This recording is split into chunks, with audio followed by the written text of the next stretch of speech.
Facebook reels ফোনের গ্যালারিতে কিভাবে সেভ করবেন। হ্যালো ফ্রেন্ডস, আজকের ভিডিওতে আমরা দেখব যে ফেসবুক থেকে কোনো ধরনের রিলসকে কিভাবে ফোনের গ্যালারিতে সেভ করতে হয়। তাহলে চলুন দেখে নিই।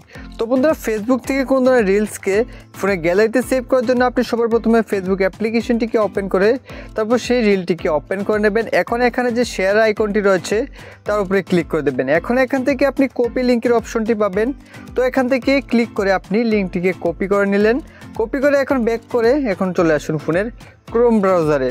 তো বন্ধুরা, ক্রোম ব্রাউজারে আসার পর সবার উপরে সার্চ বারে সার্চ করবেন ফেসবুক রিলস ডাউনলোড লিখে। তো বন্ধুরা, এইভাবে আপনি ফেসবুক রিলস ডাউনলোড লিখে সার্চ করবেন। সার্চ করলেই এখানে আপনি অনেকগুলো ওয়েবসাইট পেয়ে যাবেন। তো বন্ধুরা, এখান থেকে আপনি প্রথম ওয়েবসাইটে ক্লিক করেই আপনার সেই রিলসটিকে ডাউনলোড করতে পারবেন।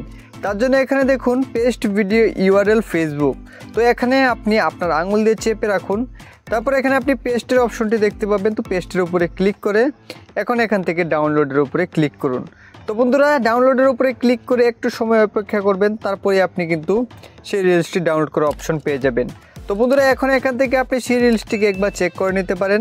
এখন এখান থেকে ডাউনলোডের উপরে ক্লিক করলেই আপনার এই রিলসটি কিন্তু এখানে ডাউনলোড হওয়া শুরু হয়ে যাবে। তো এখানে দেখতে পাচ্ছেন ডাউনলোড হয়ে গেছে। তো বন্ধুরা, এখন আমি আপনাদের ব্যাক করে ফোনের অ্যালবামে চলে আসি। এখন আমি আপনাদের অ্যালবাম ওপেন করে দেখিয়ে দিচ্ছি। এখানে দেখতে পাচ্ছেন সেই রিলসটি এখানে কিন্তু সাকসেসফুলি ডাউনলোড হয়ে গেছে। এখন এইভাবে আপনি আপনার ফেসবুকের রিলসকে ফোনের গ্যালারিতে সেভ করতে পারবেন।